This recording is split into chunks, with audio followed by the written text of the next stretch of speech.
fue una de las canciones favoritas de mi abuela. Esa. Si Dios cuida a los cuervos del cielo, sé que me cuida de mí.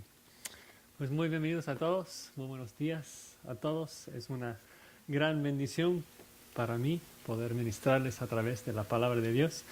En particular en ese día tan especial, obviamente felicidades a todas las mamás y a todos los que tenemos mamás también. Este es un día de celebración. Y pensé que, pues ya que todos estamos pensando en el tema de la madre, que sería apropiado hablar de este libro de Ruth.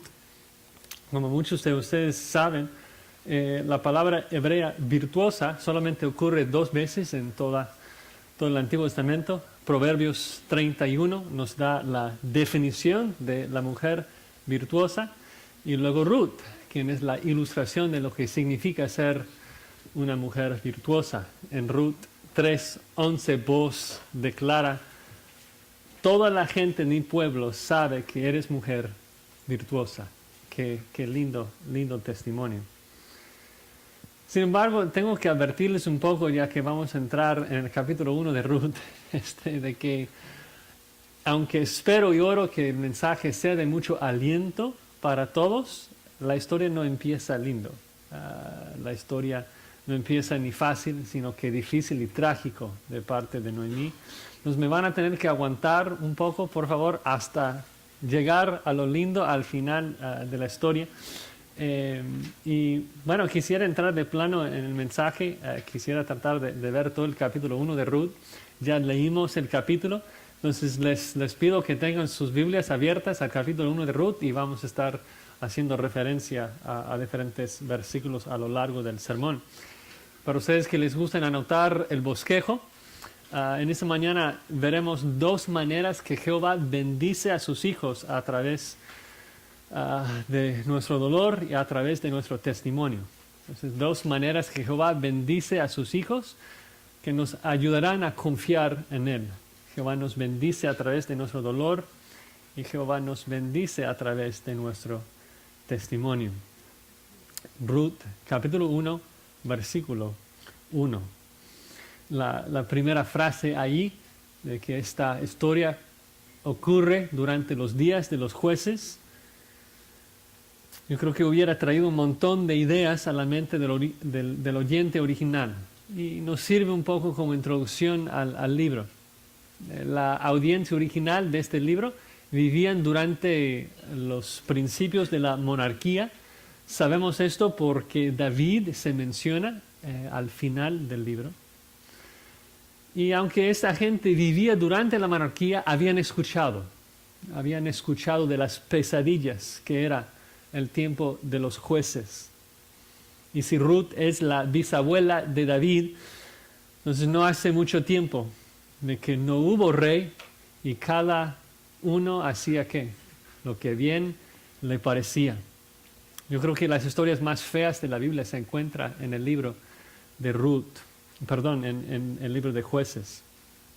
En el libro de Jueces encontramos idolatría, encontramos sacrificios humanos, encontramos mujeres siendo violadas, una cortada en 12 pedazos. Son cosas terribles, un tiempo increíblemente difícil en la historia de Israel.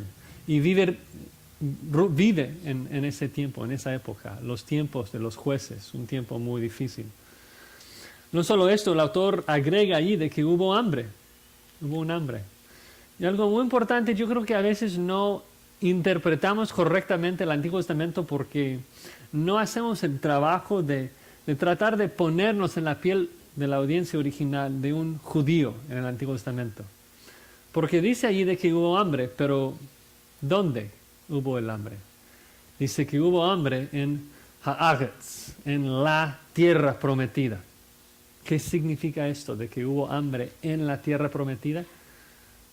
Significa que Israel está en pecado no arrepentido. La nación está en pecado y Dios les está disciplinando. Dices, oye, pero Josías, ¿cómo sabes esto? Parece que ahora tú quieres ser uno de los jueces. Porque si hay un hambre al día de hoy, no es necesariamente dado a un pecado en particular. Pero si estamos hablando de la tierra prometida durante el antiguo pacto es otra cosa. Vayan conmigo rápidamente a Levítico 26 y luego regresamos a Ruth. Levítico 26, hay dos lugares en Levítico 26 y Deuteronomio 28 en donde Dios da una lista de las bendiciones y las maldiciones. Bendiciones si Israel obedecía y maldiciones si Israel desobedecía. Son listas muy importantes para interpretar el Antiguo Testamento. Levítico 26, versículo 3 dice lo siguiente: si anduvieres en mis decretos y guardares mis mandamientos y los pusieres por obra, yo haré vuestra lluvia en su tiempo y la tierra rendirá sus productos. El árbol del campo dará su fruto. Vuestra trilla alcanzará a la vendimia y la vendimia alcanzará a la sementera y comeréis vuestro pan hasta saciaros y habitaréis seguros en vuestra tierra. Sigue con bendiciones, pero luego las maldiciones por desobedecer. Versículo 14. Pero si no me oyeres, ni hicieres todos estos mis mandamientos, y si desdeñares mis decretos y vuestra alma menospreciar mis estatutos, no ejecutando todos mis mandamientos, invalidando mi pacto, yo también haré con vosotros esto. Enviaré sobre vosotros terror, extenuación y calentura que consuman los ojos y atormenten el alma, y sembraréis en vano vuestra semilla, porque vuestros enemigos la comerán. Sigue con muchas maldiciones, versículo 19, y quebrantaré la soberbia de vuestro orgullo, y haré vuestro cielo como hierro, y vuestra tierra como bronce. Vuestra fuerza se consumirá en vano, porque vuestra tierra no dará su producto, y los árboles de la tierra no darán su fruto. Jehová les da esa lista por una razón. Cuando un israelita vio al cielo y no hubo lluvia, y luego vio a la tierra y no hubo comida, esto necesariamente debía mostrarles: Jehová nos está maldiciendo a causa de nuestra desobediencia, debemos arrepentirnos. Los judíos jamás debían estar en la situación en donde tenían que ir a otra nación para pedir prestado. Si solamente se arrepintieran delante de Dios, Jehová dice que quiso bendecirles. Quiso bendecir a la tierra. Desde Éxodo 19 hasta el final de Malaquías, Dios sigue diciendo lo mismo. Recuerdan ahí en Malaquías 3 que Dios dice: probadme ahora en esto. Dice Jehová de los ejércitos: si no, os abriré las ventanas del cielo y derramaré sobre vosotros bendición hasta que sobreabunde. Entonces el narrador, en el contexto del antiguo pacto, quiere explicarnos que la situación, el contexto de este libro es terrible y trágico. Ocurre durante los tiempos de los jueces, donde aún los mejores de los israelitas, los jueces como Sansón, no obedecían la Torah, no obedecían la ley. Cada uno hacía lo que bien le parecía y por lo tanto la tierra estaba bajo la maldición de Jehová y no hubo comida. Pero esto es solamente la primera mitad del versículo 1. Eso es solamente la parte superficial de los problemas de la protagonista de nuestra historia, de este libro Noemí. Se pone peor porque dice que un hombre de Belén de Judá fue a morar en los campos de Moab, una nación al sur de Belén por unos 60 kilómetros, un viaje tal vez de 6 días. Ahora se supone que inicialmente se fue nada más para morar un tiempo durante el hambre. El verbo morar no es como que se fue a vivir inicialmente. Pero es interesante, el texto es tan explícito en el original, tan enfático y redundante acerca de que este hombre fue a Moab, de que es difícil no captar la incredulidad del autor. Fueron a Moab, versículo 2, y se quedaron allí. No fueron a compras a Moab, es que se fueron y habitaron allí, en Moab. Moab, el hijo de la relación incestuosa entre Lot y su propia hija, Génesis 19. Como que no lo puede creer. Y tratando aún más de como que transportarnos allí y ponernos en la piel de un judío de aquel entonces, pensemos en lo que significa vivir en Moab. Les pregunto, ¿un judío podía obedecer la Torah, obedecer la ley estando en Moab lejos del tabernáculo? podía hacer sacrificios allí, estando en Moab. Podía asistir a las fiestas mandatorias, ahí estando en Moab, por 10 años. Es imposible obedecer la ley estando en Moab. Entonces, el hecho de que este Elimelech salió de la tierra prometida, en vez de invocar el nombre de Jehová y pedir su bendición, desde acá se ve mal. No es de que Dios le dé permiso, como pasa a veces con los patriarcas. Se ve mal. No queremos juzgarlo todavía, pero por la forma que el autor lo presenta, no se ve bien. Otro factor, el autor acaba de mencionar en el versículo 1 de que esto ocurre durante los días de los jueces. Escuchen, Jueces 3:12. Volvieron los hijos de Israel a hacer lo malo ante los ojos de Jehová, y Jehová fortaleció a Eglón, rey de Moab, contra Israel, por cuanto habían hecho lo malo ante los ojos de Jehová.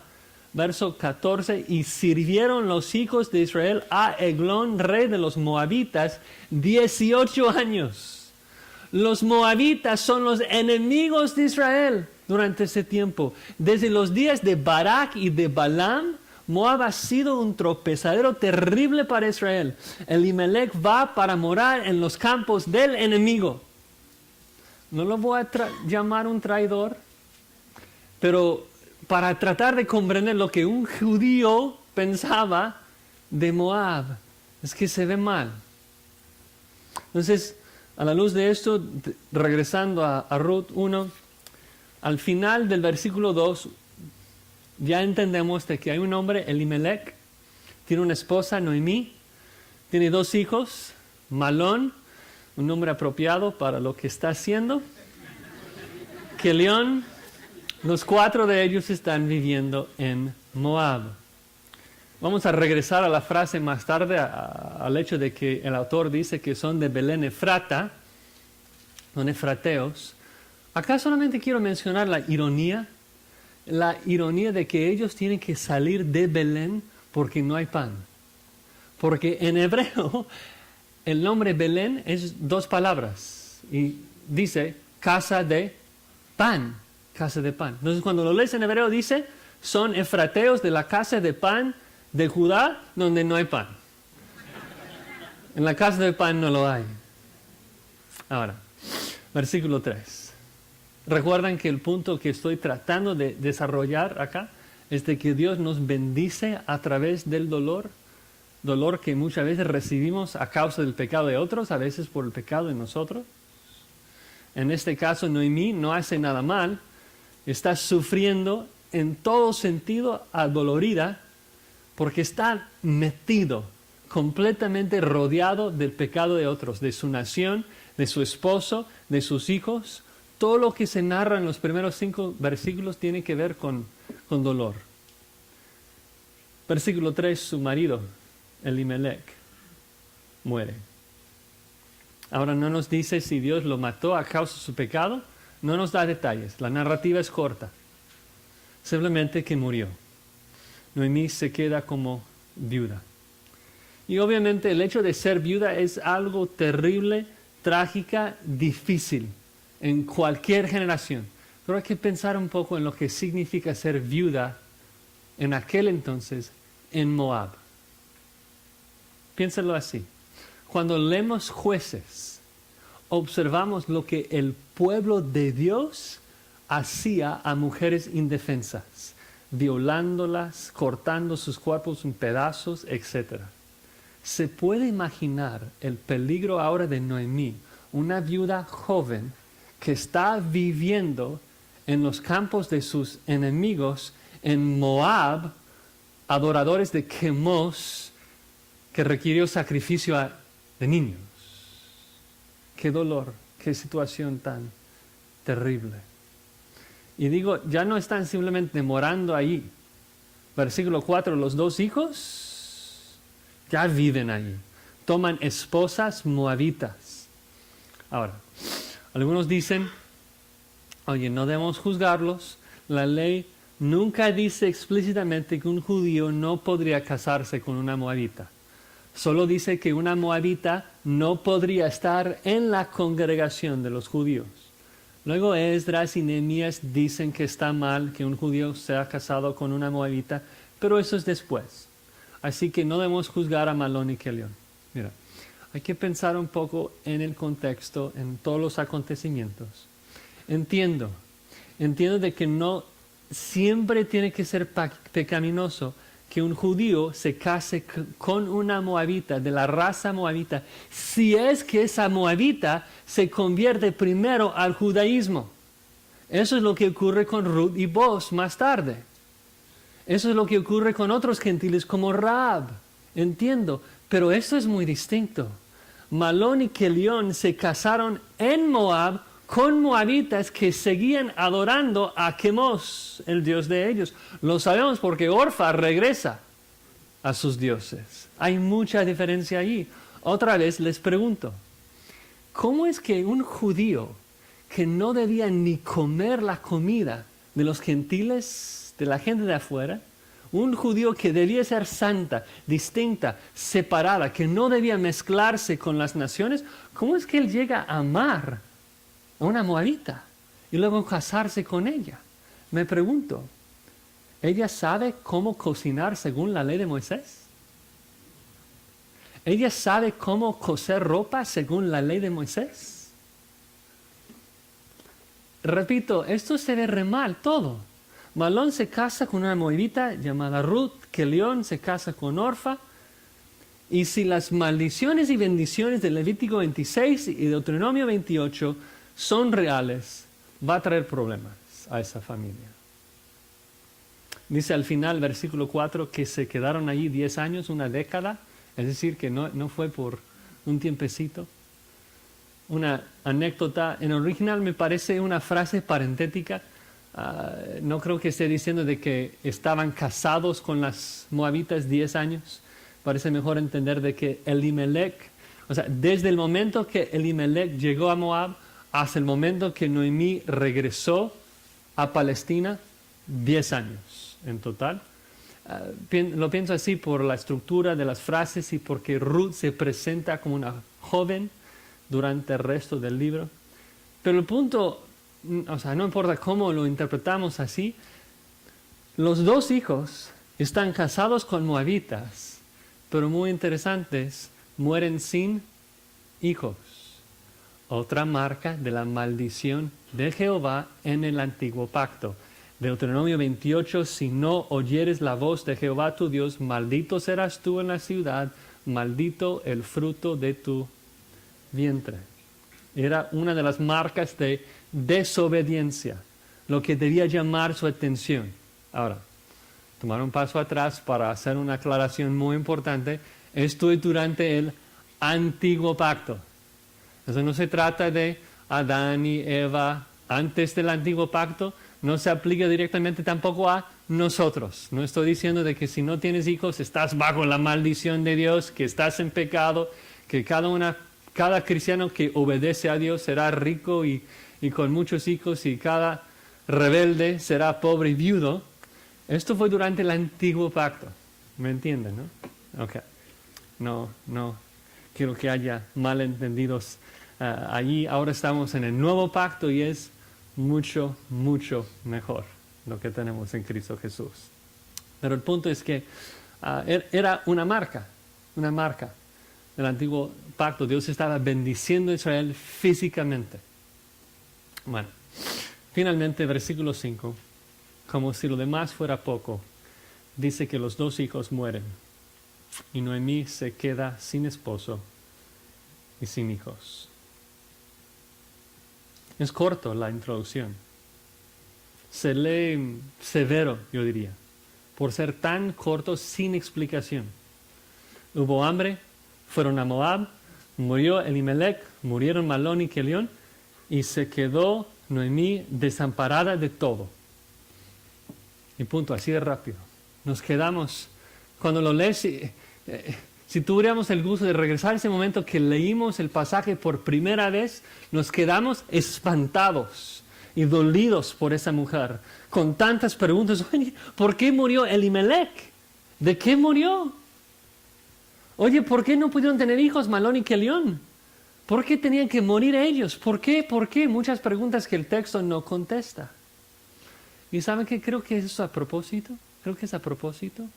El autor es un experto en ayudarnos a sentir lo que los personajes de la historia sentían.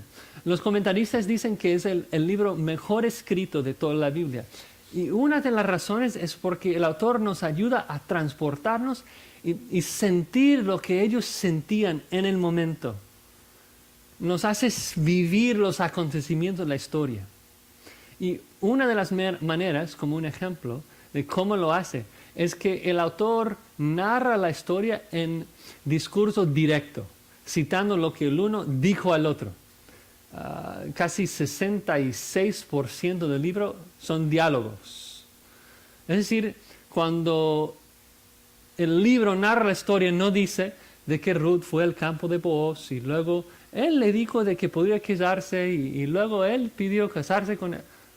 No habla así, en discurso indirecto, sino que dice, Booz le dijo a Ruth, Jehová recompense tu obra y tu remuneración sea cumplida de parte de Jehová, Dios de Israel, bajo cuyas alas has venido a refugiarte.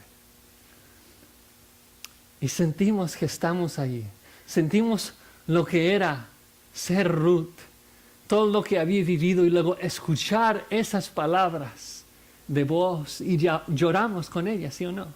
Porque sentimos que estamos acá. Entonces me pregunto, ¿por qué es que no habla así en los primeros versículos? ¿Por qué es que nos deja con tantas preguntas? Posible razón para ponernos en la piel de Noemí, porque así está ella, así está en el primer capítulo. ¿Por qué Jehová? Dios mío, ¿por qué hiciste esto? ¿Por qué mataste a mi marido? ¿Qué hice yo para que me afligieras así? ¿Qué tienes contra de mí? ¿Por qué me has dejado sola? Y la respuesta de Jehová es silencio. Ella no había hecho nada mal. Ella está sujeta a su marido. Dices, Josías, qué mensaje tan lindo para el Día de la Madre. Una mujer desamparada de todo. Ok. Pero allí, hermanos, en esa oscuridad es donde brilla el Gesed, la misericordia, el amor leal de Jehová. Noemí allí, metido en las consecuencias del pecado, dolida, lastimada, quebrantada, sin la más mínima apariencia de esperanza. Ahí es donde Jehová le encanta extender su brazo y proveer una redención tan poderosa que la única explicación tiene que ser Jehová. Jehová lo hizo. Nadie más pudo. Y el primer rayo de luz que apenas brilla del primer párrafo se encuentra en unas palabras que Noemí no pudo haber comprendido en el capítulo 1. Pero el autor quiere levantar nuestra visión y ayudarnos a ver de que aunque todo parece mal, Dios tiene un plan. Él es Yahweh, Él es el gran yo soy, Él siempre es fiel, Él está sentado sobre su trono y tiene un plan para bendecir a sus hijos. Versículo 5, el autor dice, Noemí quedó desamparada de sus dos hijos. Dice, oye, Josías, eso no suena como esperanza. Pero en hebreo no dice hijos. En hebreo dice que quedó desamparada de sus dos niños. La palabra es niño. Y me pregunto, ¿por qué poner ahí niños en vez de hijos? Cuando había usado la palabra hijos ya varias veces. Algunos dicen, bueno, es que no conoces a las mujeres. Las mamás llaman a sus hijos niños aunque tengan 50 años, ¿no? Comprendo esto. Pero en este libro la palabra niño ocurre dos veces. En la primera sección y en la última. Pierde a sus dos niños y luego al final, ¿qué le dicen las mujeres a Noemí? Le ha nacido un hijo a Noemí, Ruth 4:16, así que tomando Noemí el niño, lo puso en su regazo y fue su haya. Dios le regresó, así como lo hizo con Job, a un niño. Ese niño luego llegó a ser el abuelo de David, rey de la nación. Desde el capítulo 1, Noemí seguramente no pudo haber comprendido esto. Pero la pregunta del millón es, ¿ella podría confiar en Jehová? ¿Confiar en Jehová de que Él iba a usar la muerte de sus 2 niños para hacer algo bien? La otra pregunta para la audiencia original de este libro. Obviamente el libro no se dirige a Noemí. Noemí ya estaba muerto para los días de David. La pregunta entonces es otra. La nación de Israel estaba en problemas. Jehová les había prometido un rey, pero duraba y esperaba mucho tiempo. Desde su perspectiva, la perspectiva de los israelitas duraba demasiado. Muchos jueces, muchas naciones peleando y ganando sobre Israel. Y luego Saúl, el primer rey, es un desastre. Los israelitas no podían confiar en Jehová de que Él tenía todo bajo control. Le parecía a ellos de que Jehová se había olvidado de su promesa de darles un rey. Así que piden un rey como las demás naciones. No podían confiar de que Dios estaba en segundo plano trabajando y soberanamente guiando todo. De que Dios desde hace 4 generaciones antes de David estaba preparando el linaje de él. Entonces el libro de Ruth demuestra a los israelitas, Jehová es confiable, está en su trono, es digno de nuestra confianza. Ahora pueden verlo porque tienen el libro, pero el chiste es confiar antes, es confiar durante el dolor. ¿No? Me pregunto, si Israel iba a aprender esa lección, si ellos iban a poder creer de que Dios estaba aquí en Ruth, haciendo algo aún mejor a través de un niño mayor que Obed, mayor que David, otro niño prometido. ¿No? Ven que Noemí no solo sufrió las consecuencias del hambre y de la muerte de su familia para recibir al niño Obed, el abuelo David. Noemí sufrió ese dolor porque tenía que ser otro niño en Belén Efrata. Oh, Belén Efrata es pequeña para estar entre las familias de Judá. De ti saldrá ¿quién?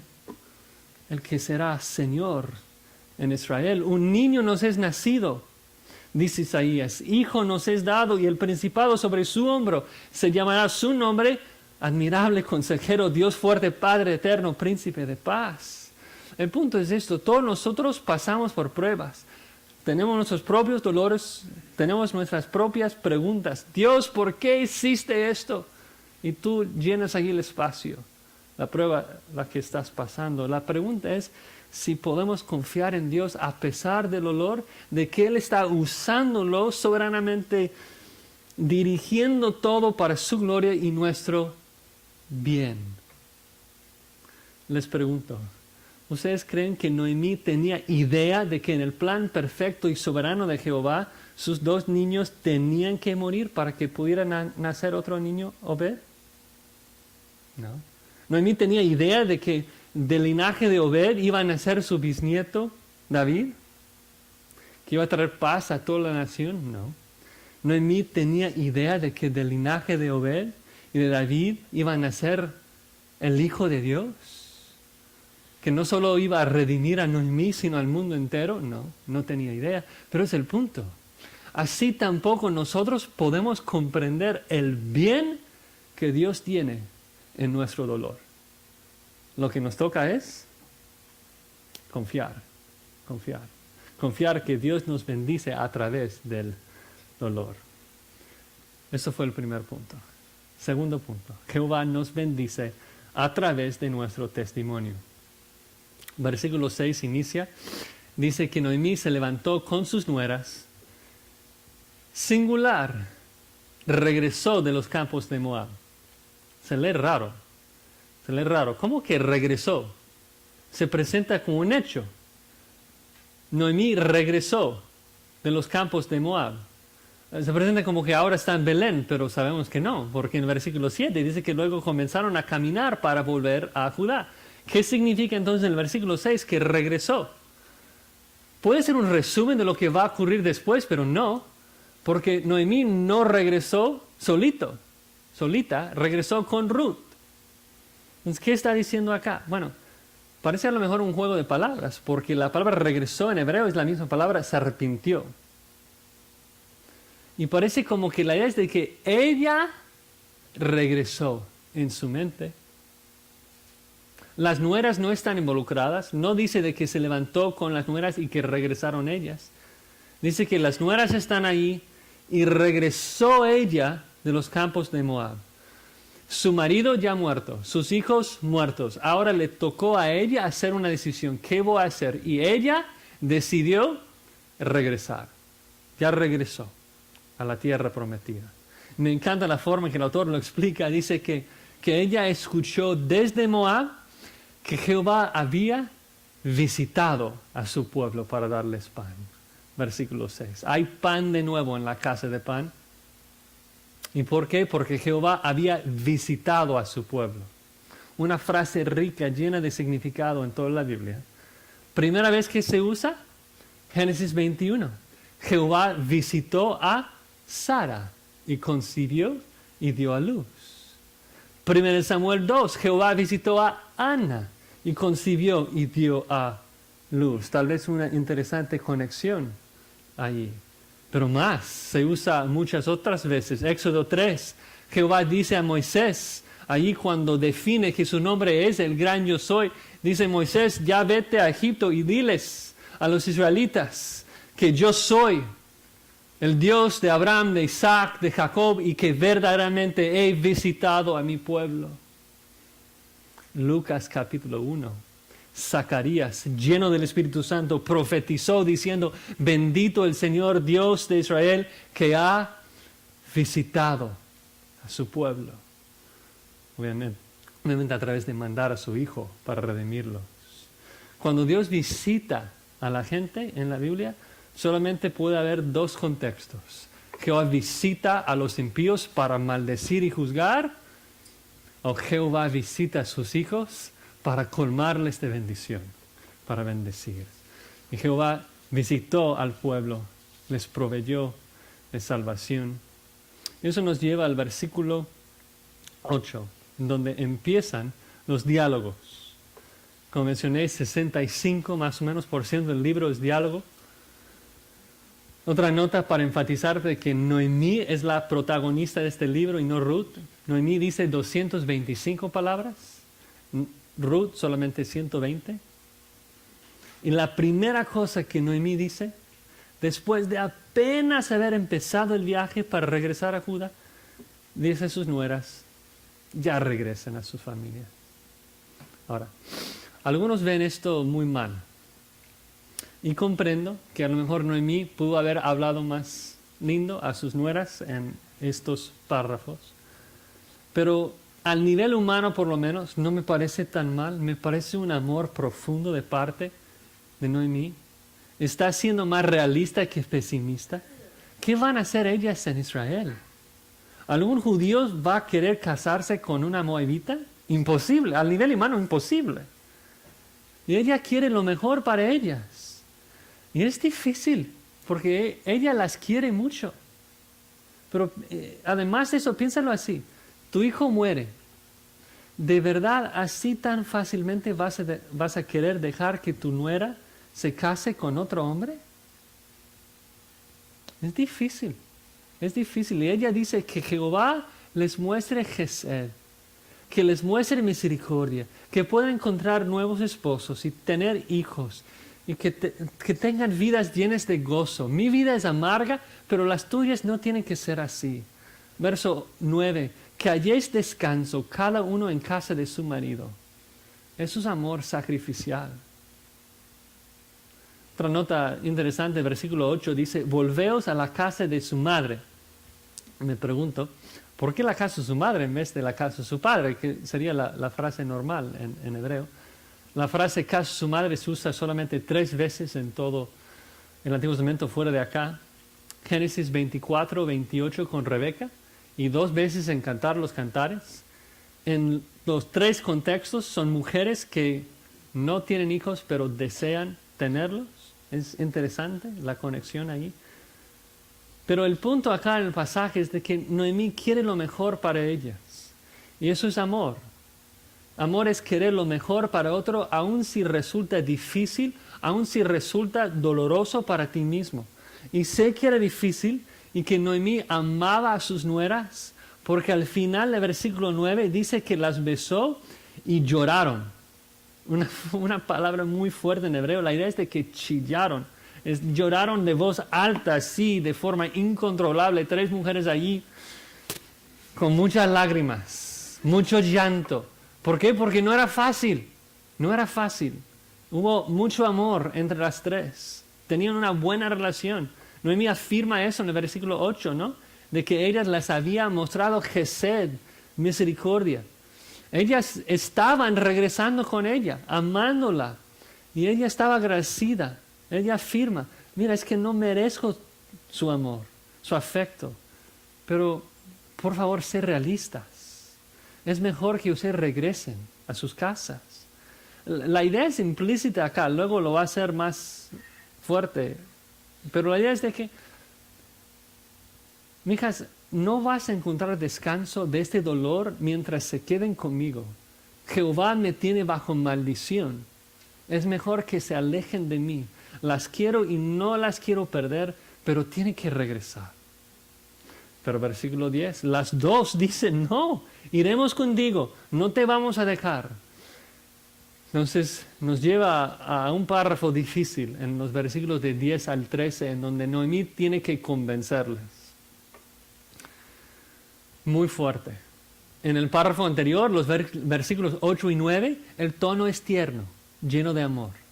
Versículos de 10 al 13, ahora el tono es amargo, frustrado, sarcástico.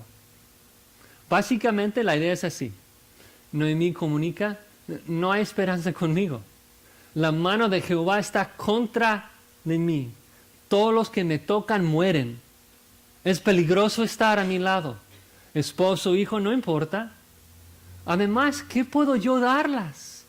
Ningún israelita se va a querer casar con una moabita. Ustedes son nuestros enemigos. La única esperanza entonces que ustedes tienen sería un matrimonio levirato. Casarse con otro hijo mío. Pero ya soy demasiado vieja para esto.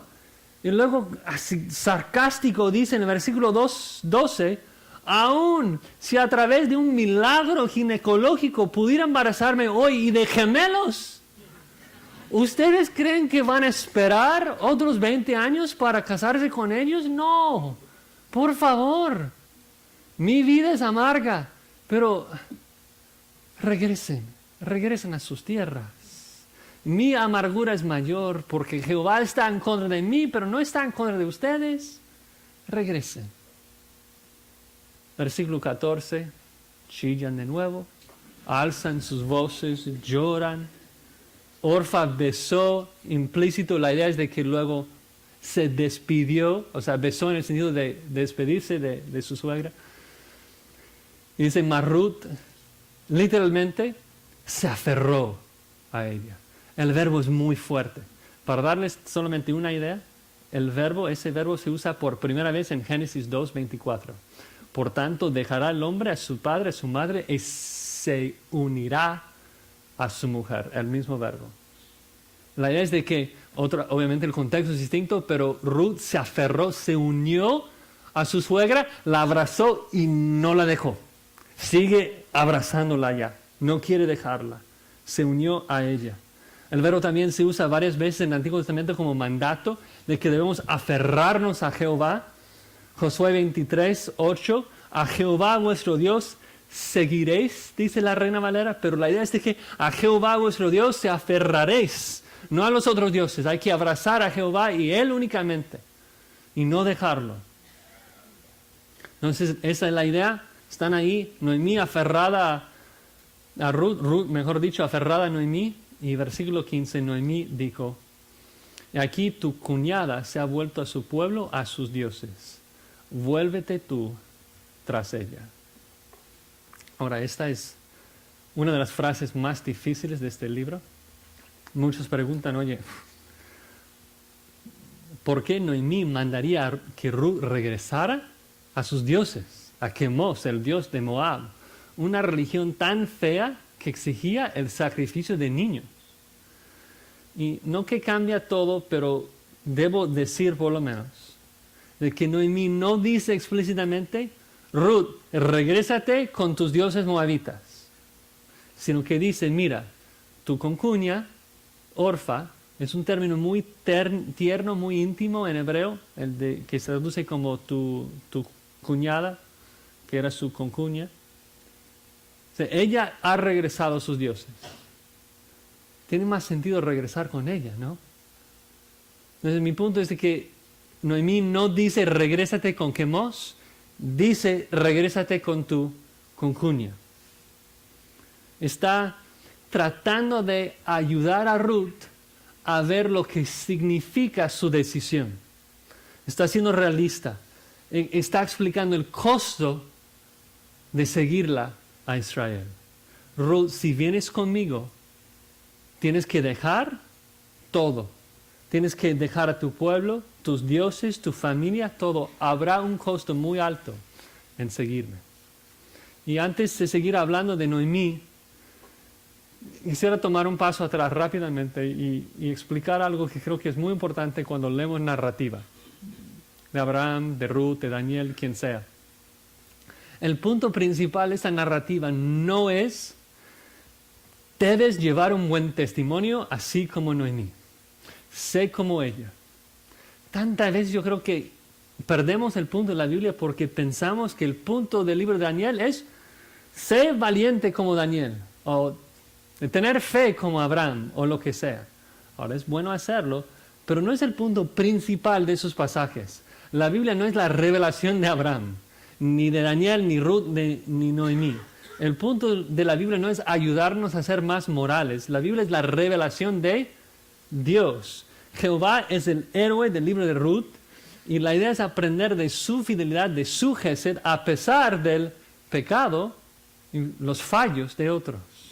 Entonces no tenemos que decir de que todo lo que Noemí dijo está bien, perfectamente bien. Y yo creo que a lo mejor podría haber hablado de forma más amorosa. Es amarga. De hecho, estuve pensando en el vocabulario de Job. Básicamente, en este primer capítulo de Ruth, Noemí pierde sus 2 niños y luego dice, Jehová dio, Jehová quitó, llámame Mara, porque me ha afligido Jehová. Y como que dicen, uy, cómo quisiera que ella hubiera terminado esa oración. Jehová dio, Jehová quitó, bendito sea su nombre. Pero no lo dijo así. No lo dijo así. ¿No? Cómo quisiera que Noemí animara a Ruth a dejar el Dios de Moab y venir a abrazar a Jehová. No estoy aprobando los detalles. Sin embargo, aunque Noemí no es perfecta, no debemos perder de vista la fe de ella adentro de su queja. Noemí no es una mujer perfecta, pero se han fijado de que en unos pocos versículos invoca el nombre de Jehová 5 veces y lo llama el Todopoderoso, Shaddai. Suena muy similar al salmista, que muchas veces clama y levanta su queja delante de Jehová. Y a lo mejor no debemos siempre aprobar la manera, pero tampoco pasar por alto la verdad de que Dios lo puso en la Escritura como ejemplo por nosotros. De que Dios se da por sentado de que vamos a hacernos la pregunta, ¿por qué Dios? ¿Por qué pasó esto? Y Dios quiere que cuando hagamos la pregunta que lo dirijamos hacia Él, que le busquemos a Él, que le hablemos a Él. Es cierto que Noemí dice algunas cosas no tan lindas. Cuestiona a Jehová, pero jamás cuestiona si Él está en su trono. Cuestiona, pero nunca cuestiona quién hizo lo que pasó en su vida. Dice, Jehová me ha afligido. Vean ahí, más tarde, versículo 20. Noemí regresa a la tierra prometida y dice, ya no me llames Noemí, sino Mara, porque en grande amargura me ha puesto el Todopoderoso. Me fui llena, pero Jehová me ha vuelto con las manos vacías. ¿Por qué me llamaréis Noemí, ya que Jehová ha dado testimonio contra mí y el Todopoderoso me ha afligido? Jehová dio, Jehová me los dio, no sé el por qué, estoy amarga, pero sé que es Él. Sé que es Él. Él es el Dios verdadero. El punto es que da testimonio. Da un testimonio, aunque imperfecto, de que Jehová es el Dios verdadero. Y eso nos lleva al punto. Dios utiliza ese testimonio para salvar a Ruth. Dios utiliza ese testimonio para salvar a Ruth. Nos lleva al versículo 16 y vamos a terminar en este párrafo. Ustedes lo conocen, tan bello, sé que lo han estudiado. En hebreo hay 5 frases, es un quiasmo, en inglés decimos es un sándwich con pan en las orillas, la carne adentro, a lo mejor tortillas en las orillas con el queso de la quesadilla en el centro. El punto es que hay 5 líneas, 5 frases. La primera y la última van juntas, luego la segunda y la cuarta, y luego el centro, la tercera línea, es lo que el autor está enfatizando. Entonces primero vamos a ver la primera y la quinta línea. Dice así, la primera línea, Ruth, no me ruegues que te deje y me aparte de ti. Luego la quinta frase al final, así me haga Jehová y aún me añada que solo la muerte hará separación entre nosotras dos. Las 2 líneas son ruegos. Ruth diciendo a Noemí, ya deje de insistir, no te voy a dejar. De hecho, en la quinta línea, la última, Ruth básicamente jura en el nombre de Jehová. Es un voto hecho a nombre de Jehová que solo la muerte les va a separar. Muy importante porque ya sería pecaminoso de parte de Noemí animarle a quebrar su voto. Es el final de la discusión. Hebreos 6:16 lo dice así. El fin de toda controversia es el juramento. Ya que Ruth ha jurado, por decirlo así, que está completamente decidida y resuelta, pone fin a la discusión. Luego, moviéndonos al centro, la segunda y la cuarta línea, que van juntas, dicen esto. Porque a donde quiera que tú fueres, iré yo. Donde quiera que vivieres, viviré. Es interesante porque, no sabemos si Ruth conoce bien la escritura y está citando a propósito a Rebeca, pero es una cita de lo que Rebeca dice. Rebeca dejó a su familia, a su tierra, a sus dioses para casarse con Isaac, un hombre que no conoció, y Ruth dice lo mismo, yo iré. Como Rebeca dijo al siervo de Abraham, Ruth dice, yo iré contigo, viviré contigo. Pero no solo esto, no solo ir y vivir, sino que Ruth dice que va a durar allí. Dice en la cuarta línea, donde tú murieres, moriré yo, y allí seré sepultada. Muy importante, muy importante. No solo moriré contigo, sino que seré sepultada en Israel. ¿Por qué tan importante? Porque está diciendo, no es de que voy a ir contigo y luego cuando tú mueres yo voy a regresar a Moab y al Dios de Moab. Yo voy a ir contigo y luego cuando tú mueres yo me quedo allí en Palestina y yo seré sepultada a tu lado. ¿Por qué? La pregunta. ¿Por qué es que Ruth puede decir esto? La línea en el centro. Tristemente la traducción está, yo diría, un poco deficiente. Literalmente dice, tu pueblo, mi pueblo. Tu Dios, mi Dios. En las otras 4 frases hay verbos correctamente traducidos con verbos del tiempo futuro. Iré, viviré, moriré, seré sepultada. Acá no. Acá no hay verbos en hebreo. Y normalmente en hebreo cuando esto pasa se traduce como una idea presente en español. La idea sería así. Iré contigo, viviré contigo, moriré contigo y allí seré sepultada. ¿Por qué? Porque tu pueblo es mi pueblo, tu Dios es mi Dios. Soy prosélita ahora, convertida al judaísmo, tu Dios es mi Dios. He rechazado a Quemos, Dios de Moab. Jehová es mi Dios ahora, así que juro en su nombre, así me haga Jehová, el Dios verdadero que aún me añada, que solo la muerte hará separación entre nosotras dos. Aun si dejamos la traducción como está, tu Dios será mi Dios, el punto es de que de aquí en adelante Jehová será mi Dios.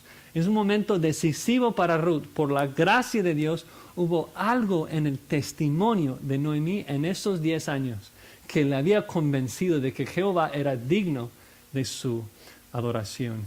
Esta es la razón por la cual no será mal que Boaz se case con ella. ¿Por qué? Porque Ruth no regresó con Noemí a Palestina con el ídolo de Quemos en su bolsa. Regresó a Palestina como adoradora de Jehová. Ruth, a través del testimonio de su suegra, viéndola confesar el nombre de Jehová en medio de su dolor a través de esa década dolorosa, el testimonio de Noemí, imperfecto como lo era, fue suficiente para que Dios abriera los ojos de Ruth para ver de que Jehová era el único Dios verdadero. Ella seguramente fue a Belén porque amó a Noemí. No hay lugar a dudas en cuanto a esto, pero la razón explícita que da es que Jehová ahora es mi Dios. Es interesante, parece que las palabras de Noemí en esa sección en donde estaba tratando de, en un sentido como convencer a Ruth de no venir, explicar tan claramente de que si vas a venir conmigo a Israel, eso significa un rechazo de tu pueblo, rechazo de tus dioses. El hecho de presentar el costo a Ruth y también a Orfa, muy semejante a la forma que Jesucristo evangelizaba, de presentar el real costo. El hecho de hacer esto hizo que Orfa se diera cuenta de que estaba siguiendo, pero no valió la pena. Y regresó a Moab. Y hizo que Ruth, la elegida, tomara la decisión de cargar su cruz. Moriré contigo, dice, para seguir a Jehová. Hubo algo en la vida y en las palabras de Noemí que Dios usó para salvar a Ruth. Entonces Dios salva a Ruth a través del testimonio de Noemí. Luego a través de Ruth Dios redime al linaje de Noemí. A través de Noemí Dios redime al pueblo de Israel. Y a través de Israel Dios redime a mí y a ti y al mundo entero, todo el que cree en Él. ¿Crees que Noemí pudiera comprender esto? Cuando hablaba a su nuera allí en Moab, cuando le hablaba de Jehová, ¿crees que pudiera comprender de que Dios iba a salvar a Ruth? Lo dudo. Que iba a llegar a ser la bisabuela de David, que iba a estar en la genealogía del Hijo de Dios. No lo supo. Pero hay que andar con un testimonio santo, sabiendo que Dios nos bendice a través de esto, en formas que no podemos imaginar. Hermanos, Dios es digno de nuestra confianza. No debemos dudarle, ni cuestionar su sabiduría. Cuando todo lo que vemos es pecado y dolor, si Jehová es tu Dios, te garantizo de que lo que estás viviendo, aunque sea dolorosa, es para una bendición futura.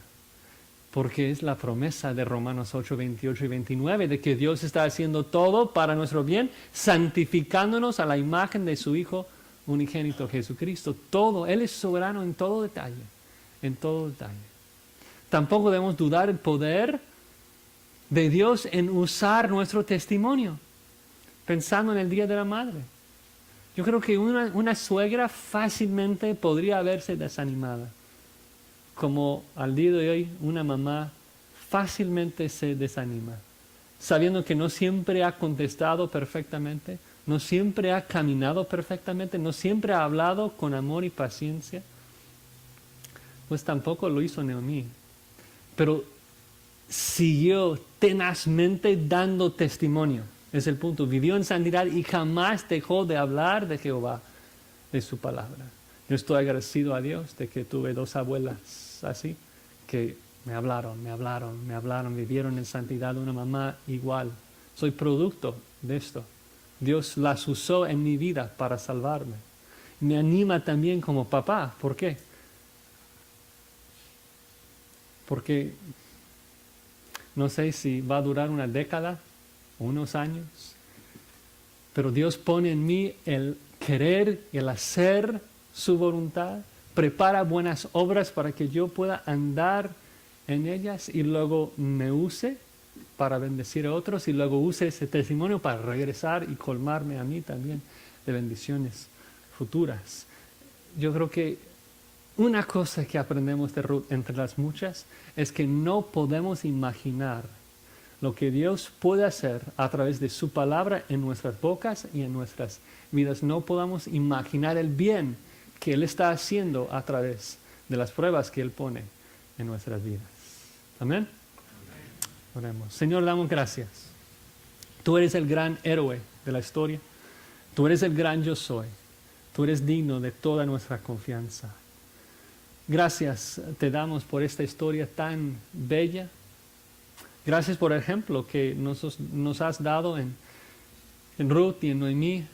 Pero por encima de esto, gracias por la vista de tu fidelidad, de tu misericordia, de tu mano soberana trabajando en cada detalle en sus vidas, porque sabemos que es lo que haces en nuestras vidas.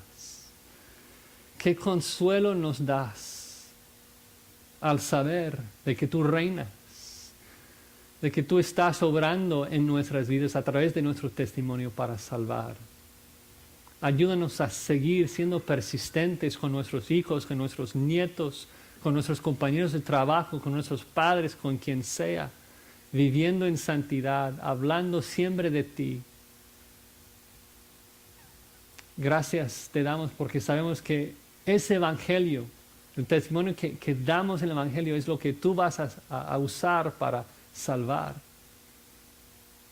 Porque tú mandaste a un niño a esta tierra, tu único Hijo, Jesucristo, quien murió en nuestro lugar para redimirnos. Y es en su nombre que oramos. Amén.